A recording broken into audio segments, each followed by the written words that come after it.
इंशाल्लाह ताला आप लोगों को नुकसान होगा जिन्होंने जो ये गलत हरकत की है। और जिन लोगों ने अपनी मेहनत से पढ़ा है और अपनी मेहनत से जो मार्क्स लेकर आए उनको फायदा होगा, क्योंकि ज़ाहिर है वो प्रिपेयर्ड होंगे। ठीक है? तो जिन्होंने पढ़ाई के लिए प्रिपेयर किया उनको फायदा होगा, जिन्होंने इस तरह की गलत हरकतों के लिए प्रिपेयर किया था उनको इंशाल्लाह ताला नुकसान होगा। एनीवेज, अपनी पढ़ाई की तरफ वापस आते हैं हम। तो हमने जो है वो एग्जाम से पहले जो है वो 5 चैप्टर खत्म किए थे। 4 से 6 चैप्टर तक हमारा जो है वो सिलेबस था मिड टर्म का, और वो हमने खत्म कर लिया था। आज ज़ाहिर है अब हम नया चैप्टर स्टार्ट करेंगे, चैप्टर नंबर 6। और जो चैप्टर नंबर 6 हम स्टार्ट करेंगे, आज मेरे ख्याल से 12 तारीख है, 12 जनवरी 2021, और आज दिन है ट्यूसडे का। ठीक है जी। आज हम स्टार्ट करेंगे चैप्टर नंबर 6। तो चैप्टर नंबर 6 जो उसका नाम क्या है? चैप्टर नंबर 6 का नाम है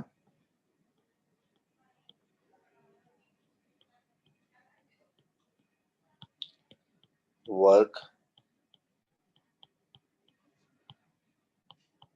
एनर्जी एंड पावर। ठीक है, ये हमारा जो है वो नेक्स्ट चैप्टर है जो हम स्टार्ट कर रहे हैं, वर्क, एनर्जी एंड पावर। ठीक है, अभी वर्क एनर्जी पावर मेरे ख्याल से स्क्रीन आपके सामने नहीं आ रही है, शायद कर देता हूँ अभी।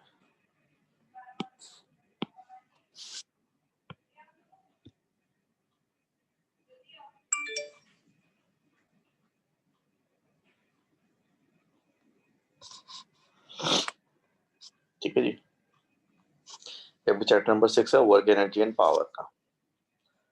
अब देखिए इस चैप्टर में हमें जो है करना क्या है। चैप्टर में सबसे पहले हमें पढ़ना है वर्क के बारे में।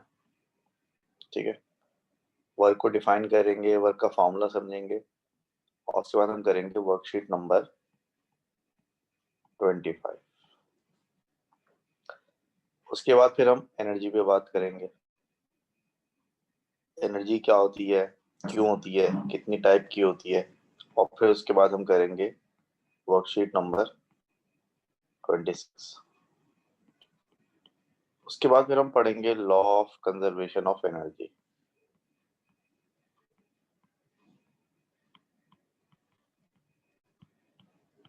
ठीक है, अब law of conservation of energy पढ़ने के बाद हम करेंगे worksheet number 27। Law of conservation energy के बाद हम पढ़ेंगे पावर के बारे में, और पावर पढ़ने के बाद हम करेंगे वर्कशीट नंबर 28। एंड फाइनली हम बात करेंगे एफिशिएंसी की, और एफिशिएंसी पढ़ने के बाद हम करेंगे वर्कशीट नंबर 29। ठीक है, तो ये हमारे जो है वो बेसिक जो है सब टॉपिक्स हैं इस चैप्टर के, वर्क, एनर्जी एंड पावर के, जो हमें पढ़ने हैं। और इसमें हमें जो है वो 5 वर्कशीट सॉल्व करनी होगी, यानी कि इसको हमने 5 हिस्सों में डिवाइड किया है पूरे चैप्टर को। पहले से हमें वर्क के बारे में पढ़ेंगे, वर्कशीट नंबर 25 करेंगे। फिर एनर्जी के बारे में पढ़ेंगे, वर्कशीट नंबर 26 करेंगे। Law of conservation of energy के बारे में पढ़ेंगे, वर्कशीट नंबर 27 करेंगे।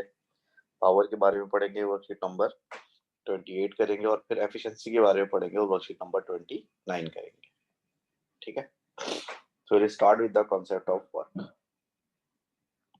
हम वर्क के कॉन्सेप्ट से जो है वो फिर स्टार्ट करते हैं सबसे पहले।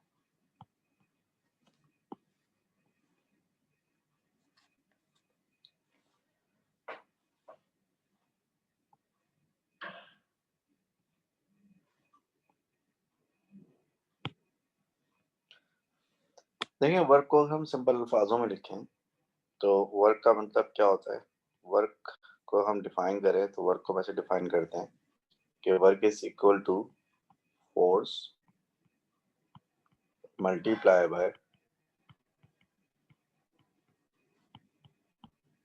Distance covered in the direction of force. ठीक है, वर्क को या वर्क डन को हम कैसे डिफाइन करते हैं? वर्क डन को डिफाइन करते हैं as a product of force and the distance travelled in the direction of force. ठीक है, या सिंबॉलिकली आप कह सकते हैं कि वर्क जो है वो बराबर है किसके, फोर्स इनटू डिस्टेंस। ठीक है, एफ का मतलब फोर्स है, एस का मतलब डिस्टेंस है। डिस्टेंस जो है वो फोर्स की डायरेक्शन में होना चाहिए। अब ये जो वर्क डन हो गया, इसकी अगर आप एसआई यूनिट देखें तो उसकी एसआई यूनिट क्या बनती है, इसकी एसआई यूनिट बनती है जूल। और जो एक जूल होता है उसका मतलब क्या होता है, जूल का मतलब होता है न्यूटन मीटर। क्योंकि फोर्स को आप जो न्यूटन में नापते हैं और डिस्टेंस को आप मीटर में नापते हैं, तो बेसिकली जो वर्क यूनिट बनती है वो न्यूटन मीटर बनती है। इस न्यूटन मीटर को हम जूल कहते हैं। ठीक है भाई। अच्छा, उसके बाद जो वर्क है वो एक स्केलर क्वांटिटी है। ठीक है, यानी वर्क को एक्सप्रेस करते वक्त डायरेक्शन जो है इंपॉर्टेंट नहीं होती। तो वर्क क्या चीज है, वर्क जो है वो है force multiply by distance covered in the direction of force. यानी कि आप एक ऑब्जेक्ट पे फोर्स लगाएं और फिर वो ऑब्जेक्ट उसी डायरेक्शन में कुछ डिस्टेंस कवर करे। तो force multiply by distance covered in the direction of force जो प्रोडक्ट है ये वर्क डन कहलाता है या वर्क कहलाता है। सिंबॉलिकली वर्क जो है बराबर है एफ इंटू एस के। ऐसा यूनिट जो है वर्क की वो जूल होती है, जूल बेसिकली न्यूटन मीटर के बराबर होता है और वर्क एक स्केलर क्वांटिटी होती है। ठीक है जी, तो ये तो कुछ बेसिक इंट्रोडक्शन हो गया वर्क का। अब देखिए हमें मजीद कुछ इंपॉर्टेंट बात है, मिसाल के तौर पर एक इंपॉर्टेंट बात है और वो है डेफिनेशन ऑफ जूल। ठीक है, यहाँ पर एक और इम्पोर्टेंट बात है और वो इम्पोर्टेंट बात क्या है, डेफिनेशन ऑफ जूल। देखिए जब भी आप किसी यूनिट को डिफाइन करते हैं तो किसी यूनिट को डिफाइन करने का मतलब ये होता है कि उस यूनिट का वन वन क्वांटिटी जो है वो कितनी होगी, उसकी यूनिट क्वांटिटी कितनी होगी। मिसाल के तौर पर अगर मैं आपसे कहूँ कि आपको न्यूटन को डिफाइन करना है, तो न्यूटन किस चीज़ की यूनिट है, न्यूटन जो है फोर्स की यूनिट है। तो न्यूटन को डिफाइन करने का मतलब ये होगा कि वन न्यूटन कितनी फोर्स को कहते हैं। या पास्कल को डिफाइन करने का मतलब ये होगा कि वन पास्कल कितने प्रेशर को कहते हैं। या कूलम को डिफाइन करने का मतलब ये होगा कि वन कूलम कितने चार्ज को कहते हैं। या वॉट को डिफाइन करने का मतलब ये होगा कि वन वॉट कितनी पावर को कहते हैं। तो ऐसी डेफिनेशन ऑफ जूल का मतलब ये होगा कि एक जूल कितने वर्क डन को कहते हैं। तो वन जूल का मतलब ये होगा कि one joule is defined as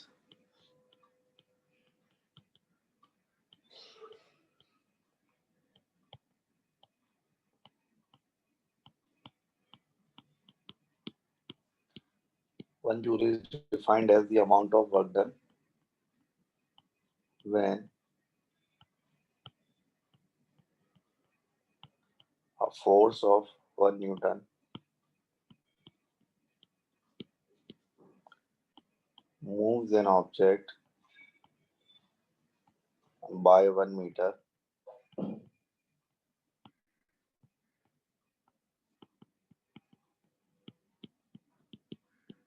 in the same direction।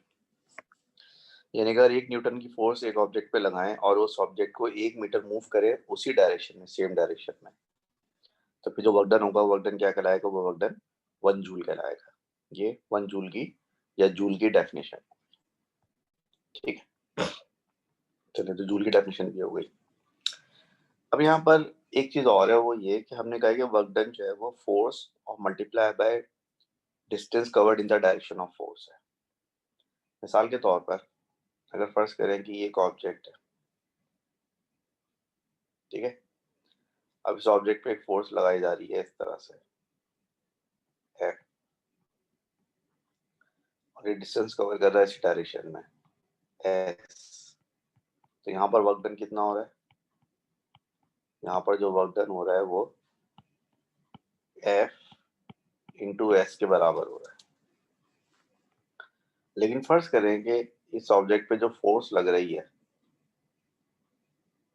ठीक है, फर्ज करें कि ऑब्जेक्ट पे जो फोर्स लग रही है और जो ऑब्जेक्ट डिस्टेंस कवर कर रहा है वो दोनों चीजें सेम डायरेक्शन में नहीं है। मिसाल तौर पे ऑब्जेक्ट डिस्टेंस इस तरफ कवर कर रहा है एस, फोर्स हम यूं लगाने हैं इस तरह से एफ। ठीक है, और फोर्स और डिस्टेंस के बीच में कुछ एंगल बन रहा है थीटा। तो यहाँ पर अगर आप वर्क डन मालूम करना चाहते हैं तो यहाँ पर वर्क डन जो है वो एफ इंटू एस के बराबर नहीं होगा। वर्क डन यहाँ पर एफ इंटू एस के बराबर क्यों नहीं होगा? क्योंकि एफ और एस जो है वो दोनों सेम डायरेक्शन में नहीं है। तो यहाँ पर हमें करना पड़ेगा कि हमें यहाँ पर फोर्स के कंपोनेंट बनाने पड़ेंगे। फोर्स का एक कंपोनेंट ये बनेगा और ये कंपोनेंट क्या कहलाएगा? ये कंपोनेंट कहलाएगा एफ कॉस थीटा। और फोर्स का एक कंपोनेंट ये बनेगा वर्टिकल, और ये वाला कंपोनेंट क्या कहलाएगा? ये वाला कंपोनेंट कहलाएगा एफ साइन थीटा। तो हम बजाय फोर्स एफ को डिस्टेंस से मल्टीप्लाई करने के, हम फोर्स एफ का वो कंपोनेंट डिस्टेंस से मल्टीप्लाई करेंगे जो कि डिस्टेंस की डायरेक्शन में होगा। तो एफ साइन थीटा जो है वो तो डिस्टेंस के परपेंडिकुलर है, लेकिन जो एफ कॉस थीटा है वो डिस्टेंस के पैरेलल है, डिस्टेंस के साथ डायरेक्शन में। तो यहाँ पे जो वर्क डन होगा वो फिर कैसे आएगा? यहाँ पे जो वर्क डन होगा वो ऐसे आएगा कि आप एफ के बजाय एफ कॉस थीटा लेंगे, क्योंकि फोर्स एफ का जो ये कंपोनेंट है एफ कॉस थीटा ये डिस्टेंस की डायरेक्शन में, और फिर इसको डिस्टेंस से मल्टीप्लाई कर देंगे। तो इस सूरत में जो है आपका वर्क डन बराबर होगा F cos theta multiply by distance के। ठीक है। तीसरी पॉसिबिलिटी ये है कि देखें, अगर फर्ज करेंगे ये जो फोर्स एफ है और जो डिस्टेंस है ये दोनों आपस में परपेंडिकुलर हो जाए, अगर एंगल इतना बढ़ जाए कि दोनों आपस में परपेंडिकुलर हो जाए लाइक दिस। ठीक है। तो यहाँ पर जो है आपका जो वर्क डन होगा वो क्या हो जाएगा? यहाँ पर आपका वर्क डन जो है वो 0 हो जाएगा। यहाँ पर वर्क डन क्यों 0 हो जाएगा? क्योंकि यहाँ पर फोर्स और डिस्टेंस दोनों आपस में परपेंडिकुलर है। तो फोर्स का कोई भी कंपोनेंट जो है वो डिस्टेंस की डायरेक्शन में नहीं है, यानी कि बिल्कुल भी फोर्स जो डिस्टेंस की डायरेक्शन में नहीं है, तो लिहाजा वर्क डन यहाँ पर 0 हो जाएगा। ठीक है। इसके अलावा यहाँ पर एक चीज और भी होती है, और उसे हम कहते हैं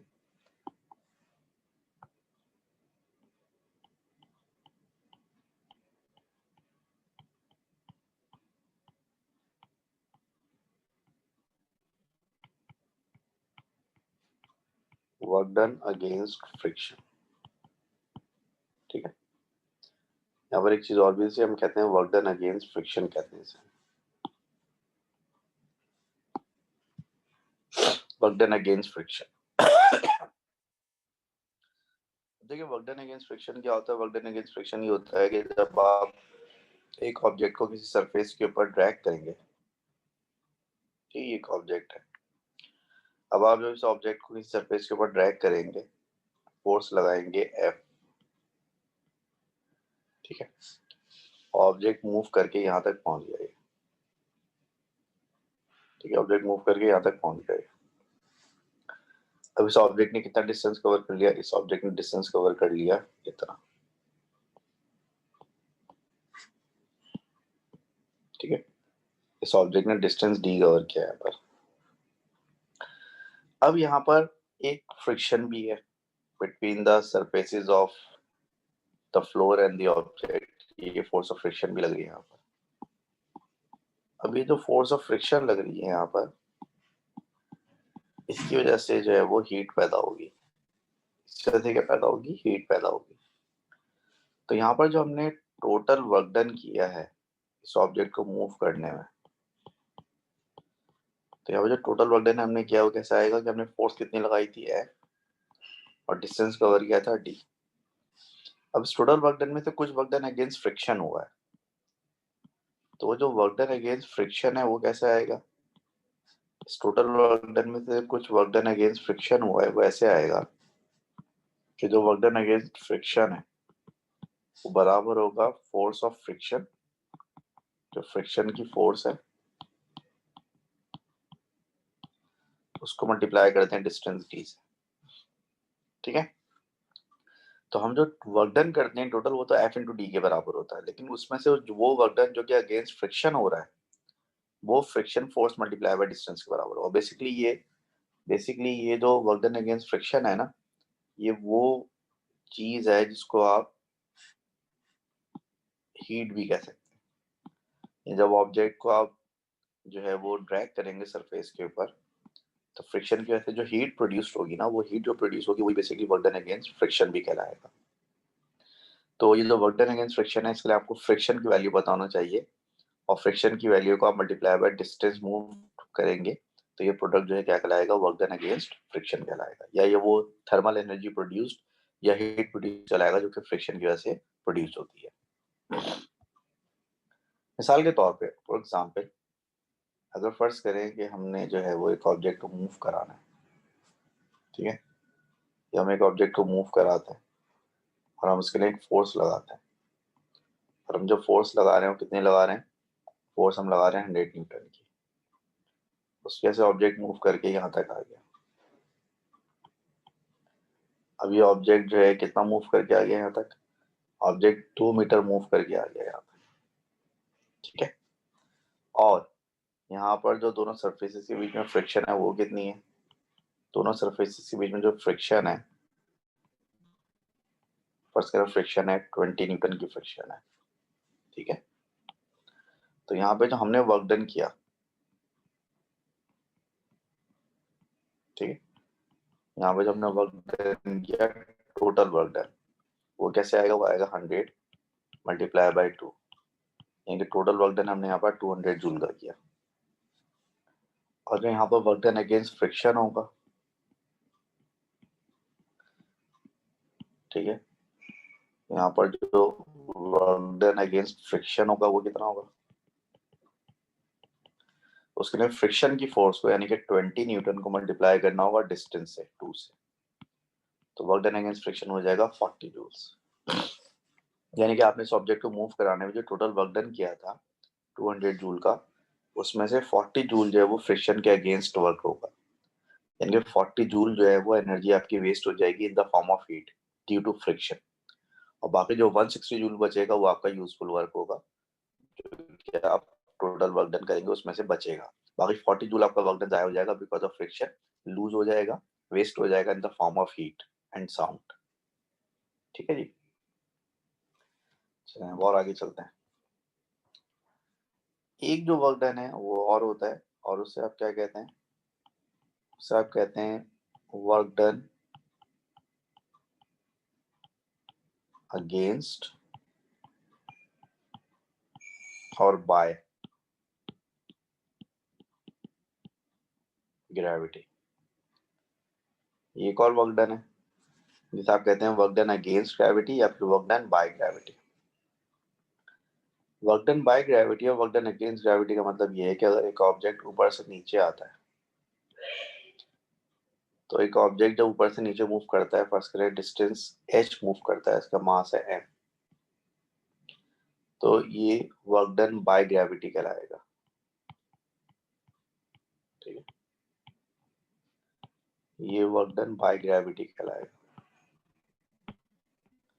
और वर्क डन बाय ग्रेविटी किसके बराबर होगा, ये बराबर होगा आपका mgh के बराबर होगा, ठीक है, ये आपका mgh के बराबर होगा।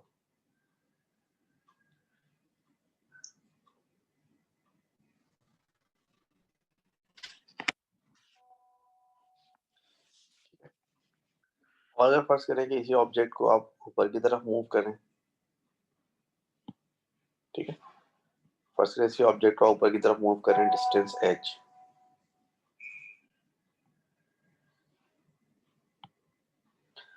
तो फिर वर्क डन अगेंस्ट ग्रेविटी कहलाएगा,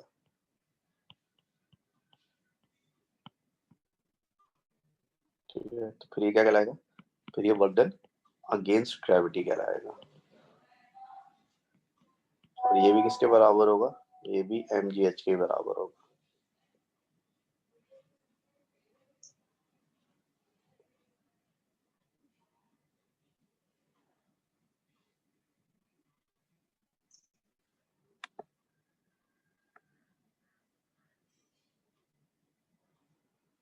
ठीक है जी। तो ये तो हम अभी ग्रेविटेशनल पोटेंशियल एनर्जी में इस पे बात करेंगे। चलें और देखें। इसके अलावा एक चीज और होती है जिसे हम कहते हैं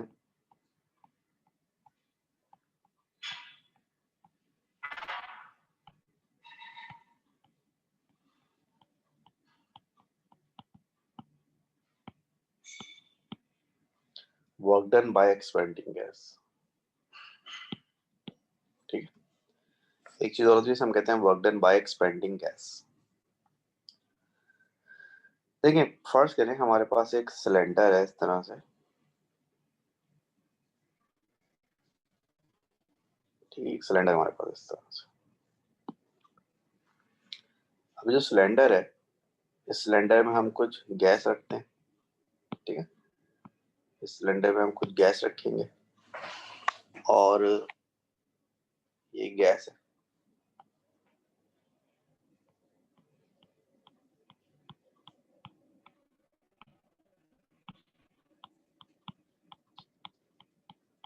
ठीक है।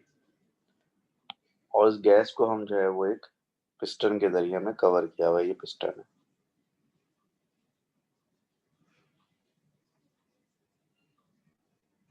ठीक है भाई। ये पिस्टन जो है फ्री टू मूव है, ठीक है, बिल्कुल फ्री टू मूव है ये। और इसके ये बिल्कुल, अगर गैस में प्रेशर बढ़ेगा तो ऊपर उठेगा ये। फिलहाल अभी जो गैस का वॉल्यूम है वो कितना है, फिलहाल जो इसके अंदर गैस है उसका जो वॉल्यूम है वो है आपका V1। गैस का वॉल्यूम कितना है अभी अभी, V1 है, ठीक है। अब देखिए इसको इस तरह समझेंगे, जो सिलेंडर है बेसिकली ये, इसको अगर आपको 3D में दिखाने की कोशिश करूं तो ये सिलेंडर इस तरह से, समथिंग लाइक दिस, जैसे एक सिलेंड्रिकल शेप का होता है सिलेंडर है, उसी तरह का होगा ये एक सिलेंडर, इस तरह सर्कुलर शेप का। और उसके अंदर जो पिस्टन लगा हुआ है ना, ये इस तरह से, ये पिस्टन लगा हुआ है और ये अंदर गैस है। अब ये जो पिस्टन लगा हुआ है, इस पिस्टन का ये एरिया ऑफ क्रॉस सेक्शन है, ठीक है, जो कि दायरे पाई आर स्क्वायर से आएगा, लेकिन ये इसका एरिया ऑफ क्रॉस सेक्शन है। ये आपके पिस्टन का क्या है, एरिया ऑफ क्रॉस सेक्शन, ठीक है। अब आपने क्या किया, आपने क्या किया, इसको हीट किया गैस को। जब आप गैस को हीट करेंगे तो गैस का प्रेशर बढ़ेगा, तो जब गैस का प्रेशर बढ़ेगा तो जाहिर है बाहर के प्रेशर के मुकाबले में अंदर का प्रेशर ज्यादा हो जाएगा, तो पिस्टन ऊपर मूव करेगा। अब फर्स्ट करें पिस्टन ऊपर मूव करके यहाँ तक आ गया, ठीक है। हमने फर्स्ट किया कि पिस्टन मूव करके ऊपर यहाँ तक आ गया पिस्टन, और ये उस वक्त तक मूव करता रहेगा जब तक कि अंदर और बाहर का प्रेशर दोबारा से बराबर नहीं हो जाएगा। जब गैस के अंदर और बाहर का प्रेशर फिर से बराबर हो जाएगा तो पिस्टन स्टॉप हो जाएगा मूव करना। अभी आपकी गैस का वॉल्यूम बढ़ गया माशाल्लाह से। फर्स्ट से, जब आपका गैस का वॉल्यूम कितना हो गया, तो गैस का वॉल्यूम हो गया V2 हो गया, ठीक है। यानी कि पहले आपका सिलेंडर जो था वो इस जगह पे था, अब ये सिलेंडर कहाँ आ गया, सिलेंडर यहाँ पर आ गया इस तरह से, ठीक है। अब जो गैस का वॉल्यूम पहले V2 था, बाद में गैस का वॉल्यूम V1 हो गया, तो अगर आप V2 माइनस V1 करेंगे तो क्या आ जाएगा, V2 माइनस V1 करेंगे तो चेंज इन वॉल्यूम आ जाएगा, यानी गैस के वॉल्यूम में कितना चेंज आया।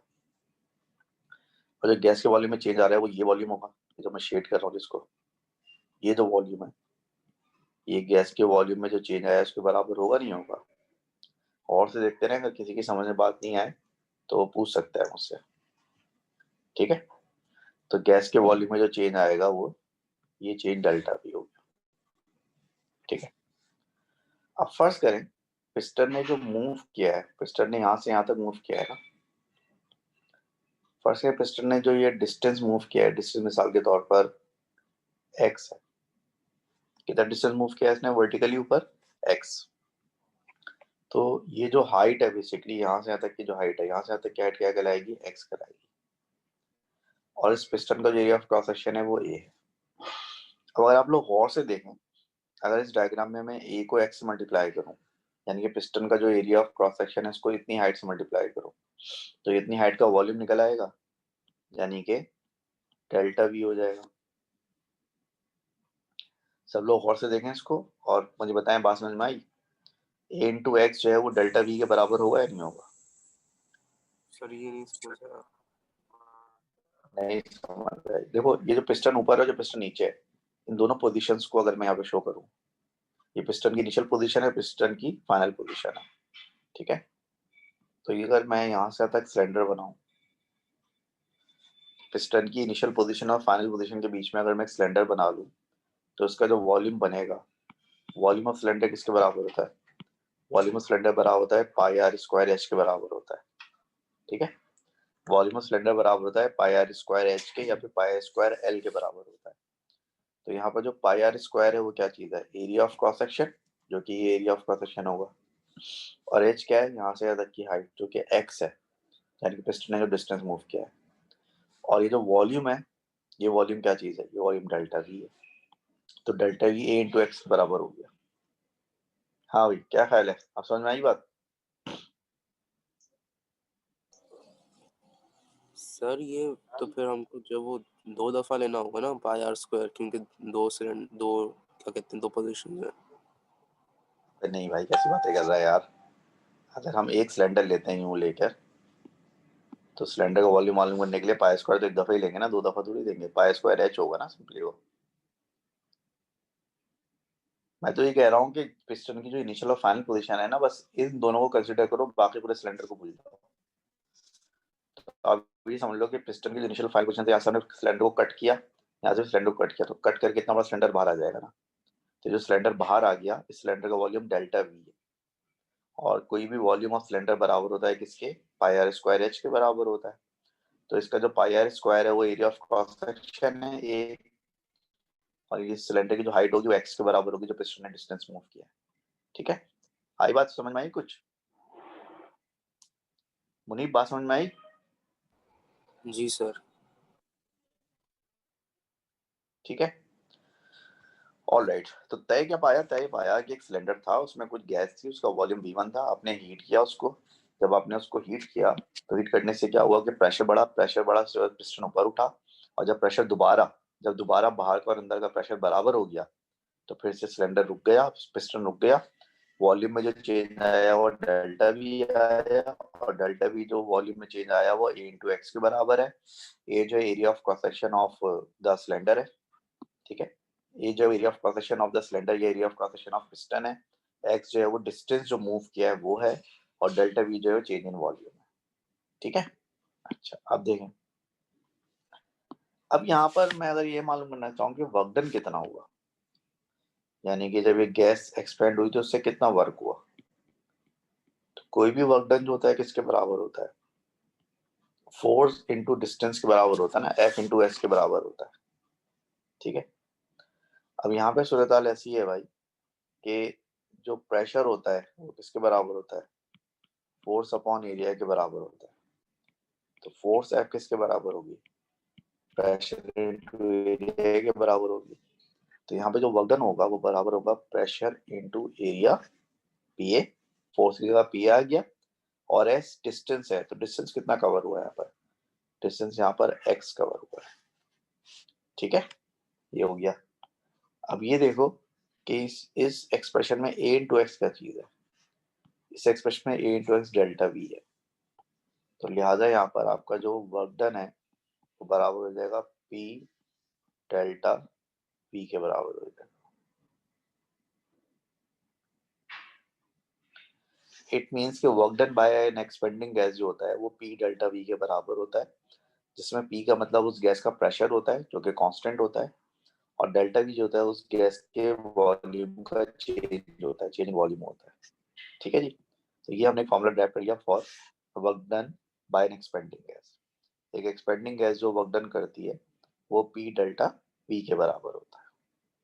ठीक है जी, बात समझ में आ गई सब लोग अच्छी तरह से?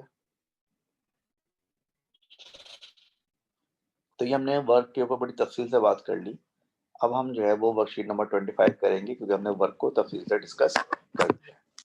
So will start doing worksheet number 25। तो अब तमाम लोग अपनी बुक्स उठाएं और वर्कशीट नंबर 25 निकालें शाबाश जल्दी से।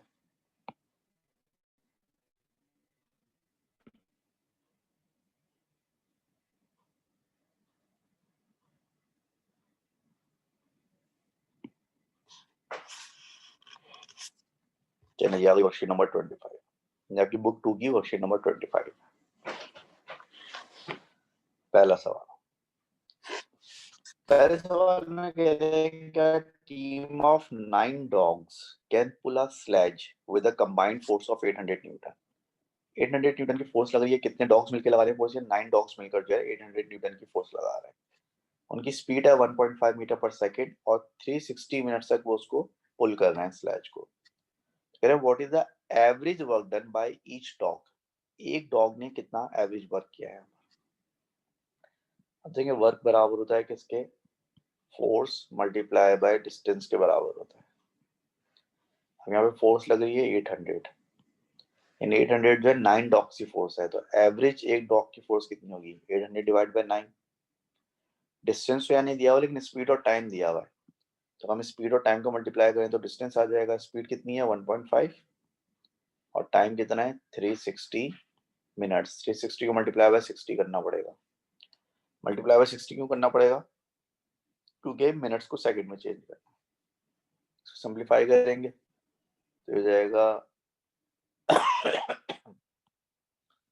1 और 6 हो जाएगा 6 1 बाकी देखना इसका आंसर क्या आ रहा है। मल्टीप्लाई करके बताएं फटाफट क्या आंसर आ रहा है। 800 इंटू 360 इंटू 10। हाँ खुदा के लिए सॉल्व करके बताएं इसको क्या आंसर आ रहा है।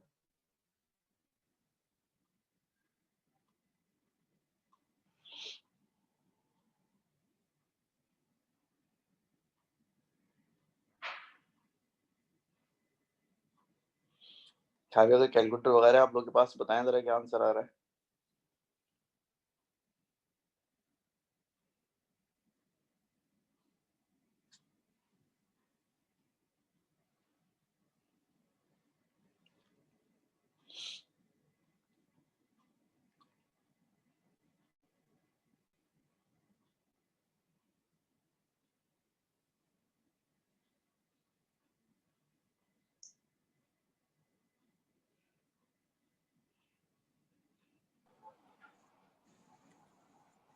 सर सी होगा, सी आंसर होगा। 28,80,000 आंसर आ रहा है, इसको राउंड ऑफ हाँ कर राउंड लेंगे। ऑफ करके, राउंड ऑफ करके वो फिर 2.9 x 6 हो जाएगा। सी आंसर हो जाएगा माशाल्लाह से। Question number 2, a gas is enclosed inside a cylinder which is fitted with a frictionless piston. Initially the gas has a volume V1 and is in equilibrium with an external pressure P. The gas is then heated slowly so that it expands, pushing the piston back until the volume of the gas has increased to V2. How much work is done by the gas during this expansion? अब देखें जब gas expand होती है तो work done कितना होता है। जब गैस एक्सपेंड होती है तो वर्क डन होता है P डेल्टा P, और डेल्टा V का मतलब क्या होता है, final volume minus initial volume. अब वर्क डन हुआ होगा P into V two minus V one, और P into V two minus V one कौन सा ऑप्शन है, ऑप्शन ए। सिंपल ना। Question number 3, a piston in a gas supply pump has an area of 500 centimeter square, ये आपको area दिया हुआ है, and it moves the distance of 30 centimeter, यानी कि हमारी डेरिवेशन के हिसाब से आपको x दिया हुआ है, डिस्टेंस दिया हुआ है, during one stroke. The pump moves the gas against a fixed pressure of 4000 pascal, pressure दिया हुआ है. How much work is done by the piston during one stroke? आपसे वर्क डन मालूम करना है. अब देखिए जो हमने डेरिवेशन किया उसके हिसाब से जो है हमारा वर्क डन जो है वो किसके बराबर है, वो बराबर है P डेल्टा V के बराबर है, और डेल्टा V हमारे किसके बराबर था, A इंटू एक्स के बराबर. तो हम सारी वैल्यूज रखते हैं यहाँ पर. प्रेशर आपका है 4000, एरिया आपको दिया हुआ है 500, लेकिन 500 सेंटीमीटर स्क्वायर दिया हुआ है, इसको आपको मीटर स्क्वायर में चेंज करना होगा. सेंटीमीटर स्क्वायर को मीटर स्क्वायर में चेंज करने के लिए 10 की पावर माइनस 4 से मल्टीप्लाई करते हैं, तो ये हो जाएगा 500 इंटू 10 की पावर माइनस 4 मीटर स्क्वायर. इसी तरह 30 सेंटीमीटर को मीटर में चेंज करने के लिए डिवाइड बाय 100 करते हैं, तो 100 कैसे डिवाइड करेंगे, 0.3 मीटर हो जाएगा इंटू 0.3. तो ये प्रोडक्ट बनेगा 4000 इंटू 500 10 की पावर माइनस 4 इंटू 0.3. तो उसका आंसर जो है वो इंशाल्लाह ताला ए आ जाएगा, 60 आ जाएगा इसका आंसर. ठीक है, तो आंसर क्या आ गया, 60, ए आ गया answer. Question number 4, a piston in a gas supply pump has an area of 400 centimeters square. The pump moves the gas against a fixed pressure of 3000 Pascal. During part of its stroke, the piston moves a distance of 25 centimeter in one direction. How much work is done by piston during this movement? Same सवाल है, सिर्फ बस values change कर दी हैं. 400 centimetre square आपका area हो गया, और उसका मतलब होगा 400 इंटू 10 की power minus 4 metre square. 3000 pascal pressure दिया हुआ है, 25 सेंटीमीटर आपको डिस्टेंस दिया हुआ है जो कि बराबर होगा 0.25 मीटर की डिवाइड बाय 100 करके. और वर्क डन आपसे मालूम किया एज यूजुअल. तो वर्क डन आपका बराबर है P इंटू ए इंटू एक्स. प्रेशर कितना दिया हुआ है आपको? प्रेशर आपको दिया हुआ है 3000. एरिया आपको दिया हुआ है 400 इंटू 10 की पावर माइनस 4, और ये आपको दिया हुआ है 0.25. तो मेरे इसका आंसर आएगा 1 2 3 4 30 4 120 30 आएगा इसका आंसर. ये आंसर हो जाएगा. ठीक है जी, 30 आंसर. चलिए क्वेश्चन नंबर 5 पर आ जाएगा आप. Can a block is pulled on a horizontal surface by a force P as shown in figure 4.1. The weight of the block is 180 Newton. The force P is 35 Newton at 60 degree angle to the vertical. The block moves a distance of 20 meter at a constant velocity. Calculate the vertical force that the surface applies to the block. Normal reaction force. देखिए ये block जो है यहीं पे रखा हुआ है. अगर सिर्फ इसका वेट नीचे की तरफ लग रहा होता 180 न्यूटन, तो जो नॉर्मल रिएक्शन ऑफ सरफेस है वो भी कितना होता? वो भी 180 न्यूटन होता. लेकिन प्रॉब्लम है यहाँ पर एक फोर्स P भी लग रही है. ये फोर्स P जो है ये एक्स एक्सिस के साथ कितना एंगल बना रही है? ये एक्स एक्सिस के साथ 30 डिग्री का एंगल बना रही है, क्योंकि 60 डिग्री का जो एंगल बना रही है ये वर्टिकल के साथ बना रही है. तो हम तो हॉरिजॉन्टल के साथ एंगल लेते हैं ना. तो हॉरिजॉन्टल के साथ ये कितना एंगल बना रही है फोर्स? हॉरिजॉन्टल के साथ ये 30 डिग्री का एंगल बना रही है. तो इसका जो वाला कॉम्पोनेंट होगा ये होगा P cos 30 डिग्री, यानी 35 इंटू cos 30 डिग्री. और जो वाला कॉम्पोनेंट होगा उसका वर्टिकल कॉम्पोनेंट ये होगा P sin 30 डिग्री, यानी कि 35 इंटू साइन 30 डिग्री. ये बनेगा 17.5. ठीक है. तो मतलब है कि यहाँ पर वर्टिकली एक फोर्स और लग रही है ऊपर, और वो कितनी लग रही है? वो लग रही है 17.5 न्यूटन. तो मतलब है कि R फिर 180 नहीं होगा, तो ये होगा कि R और 17.15 मिलकर W वेट के बराबर होंगे, क्योंकि ये इक्विलिब्रियम में since block is in equilibrium,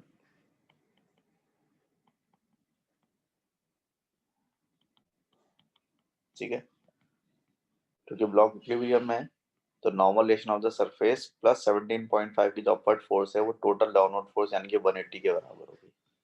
तो आपका नॉर्मल रिएक्शन ऑफ सरफेस से बराबर हो जाएगा 180 माइनस 17.5 के, यानी कि 162.5. ये राउंड ऑफ करके 163 न्यूटन के बराबर होगा. तो नॉर्मल कॉन्टैक्ट फोर्स आपकी हो जाएगी 163 न्यूटन. ठीक है भाई, अजम की बात कुछ कुछ. फिर what is the work done? Work done कितना हो रहा है? अब देखेंगे वर्क डन जो होता है वो बराबर होता है force multiply by distance covered in the direction of force. अब देखिए आप डिस्टेंस जो कवर कर रहे हैं वो तो सीधा पे कवर कर रहे हैं ना. कितना कवर कर रहे हैं? 20 मीटर. और डिस्टेंस की डायरेक्शन ऑफ फोर्स कौन सी लग रही है? 35 cos 30. तो ये बराबर होगा किसके? 35 इंटू cos 30 इंटू 20. तो ये आपको वर्क डन आ जाएगा. इधर बताओ फटाफट मल्टीप्लाई करके बताओ क्या आंसर आ रहा है जल्दी से. 35 इंटू cos 30 इंटू 20 मल्टीप्लाई करके बताओ क्या आंसर आ रहा है, जल्दी बताओ.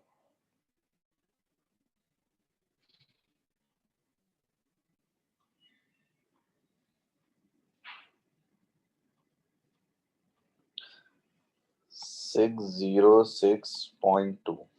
ठीक है.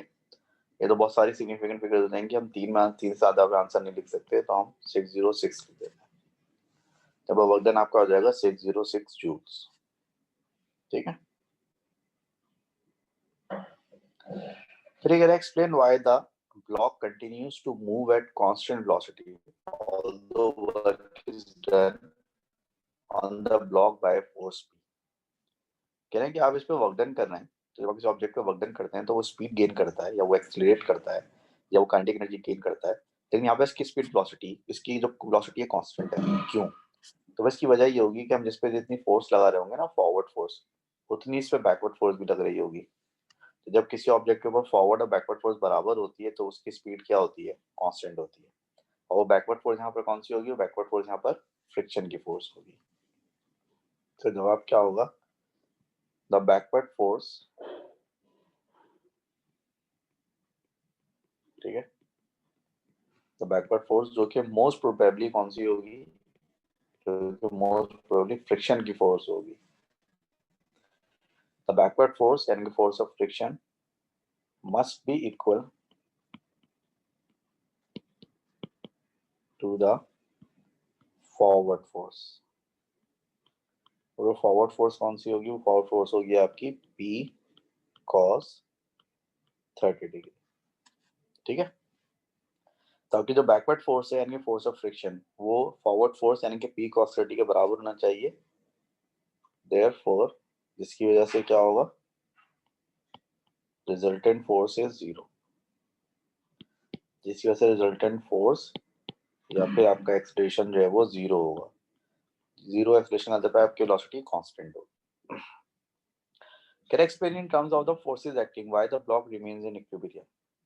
अब ये ब्लॉक इक्विलिब्रियम में क्यों है? इन टर्म्स ऑफ फोर्सेस बात करें तो देखिए यहाँ पर जो फॉरवर्ड फोर्स लग रही है वो है P cos 30 और बैकवर्ड फोर्स लग रही है फ्रिक्शन, और ये दोनों बराबर हैं।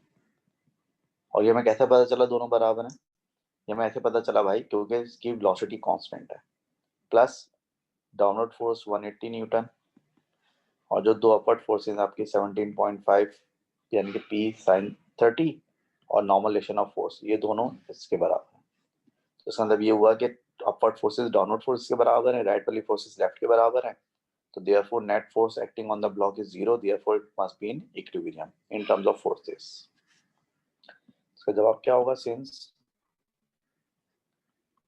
P cos 30 is balanced by friction force and P sin 30 degree plus normal reaction,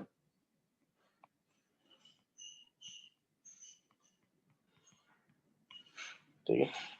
और आपका P sin 30 plus normal reaction is balanced by